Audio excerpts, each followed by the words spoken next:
இமாம் முஹம்மது சாலிஹ் அல் உசைமின் ரஹிமஹுல்லா குறிப்பிடுகிறாங்க, உன்னுடைய இறைவன் யார், உன்னுடைய ரப்பு யார் என்கிற கேள்வியின் மூலமாக என்ன தெரிந்து கொள்ளும். அதாவது உன்னை படைத்தது யார், உனக்கு உதவி செய்து உன்னுடைய தேவைகளை எல்லாம் பூர்த்தி செய்பவன் யார், உனக்கு தேவையானவற்றை தயார்படுத்தி வைத்திருக்கின்றவன் யார், உனக்கு உணவளித்து உன்னை ரட்சிப்பது யார், இதுதான் கேள்வி.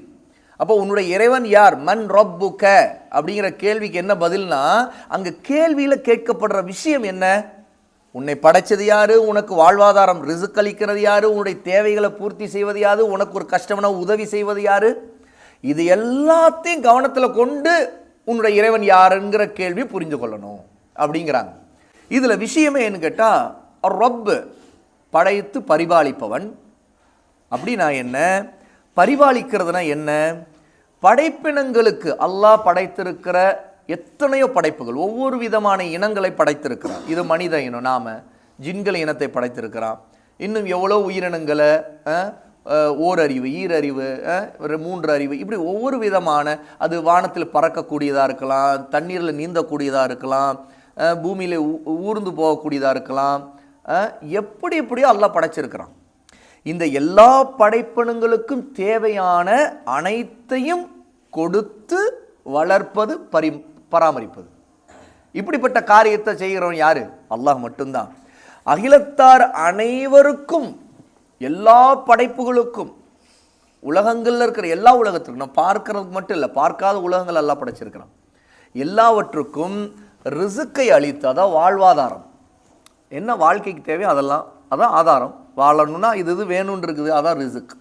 அப்போ அதையெல்லாம் தந்து உதவி செய்து, அவர்கள் படைக்கப்பட்ட நோக்கத்திற்காக அவர்களை தயார்படுத்தி, எதுக்காக அல்லாஹ் ஒவ்வொன்றை படைத்திருக்கோ அந்த நோக்கத்திற்கு ஏற்ற மாதிரி தேவையானதை எல்லாம் கொடுத்து, தனது அருட்கொடைகள், தன்னுடைய கிருபைகள், நியமத்துகள், அதையெல்லாம் கொடுத்து பரிபாலிக்கிறான், அதை வளர்க்கிறான், பார்த்துக்கிறான். எல்லாத்தையும் யாரும் பார்த்துக்கிட்டு இருக்கிறது இல்லை. நம்ம உடம்பே நாம் சரியாக கவனிக்க முடியறதில்லை, உண்மையா இல்லையா? நம்ம உடம்பை, நம்மிடம் தான் அந்த உடம்பு இருக்குது, ஆனால் நம்முடைய உடம்புக்கு தேவையான ஒவ்வொரு விஷயத்திலும் நம்ம கவனிக்க முடியுதா, நமக்கு அந்த விஷயங்களை உற்று நோக்க முடியுதானா, நமக்கு அந்த அளவு கூட அறிவு இல்லை. மனித உடம்புக்குள்ளே எவ்வளோ நடந்துகிட்டு இருக்குது, அதெல்லாம் நம்முடைய கட்டுப்பாட்டில் இல்லாதது. ஆனால் இந்த உடம்புக்கு தேவையான விஷயங்களில் கூட அல்லாஹ் தாலா இதற்கு நோய் வந்தால் அதற்கு நிவாரணத்திற்கான மருந்தையும் இறக்கியிருக்கிறான். அந்த மருந்து சரியாக அது வேலை செய்யறதுக்கான இயக்கத்தையும் அதற்கான பக்குவத்தையும் கொடுத்துருக்கிறான். இன்னும் பல நேரத்தில் நமக்கு நோய் வருவது கூட தெரியாமல் இருந்திருக்கலாம், அந்த நோயை அல்லாஹ் கொடுத்து ஷிஃபா கொடுத்துருக்கலாம். இப்படி எத்தனையோ விஷயங்கள். அப்போ நம்ம உடம்பே நாம் கவனிக்க முடியலன்னா இந்த உலகத்தில் இருக்கிற அத்தனை பேரையும் நம்ம பரிபாலிக்க முடியுமா, வளர்க்க முடியுமா, பாதுகாக்க முடியுமா, கண்காணிக்க முடியுமா, ரிசுக் அளிக்க முடியுமா? முடியாது. இதை செய்யறதெல்லாம் அல்லாஹ் மட்டும்தான்.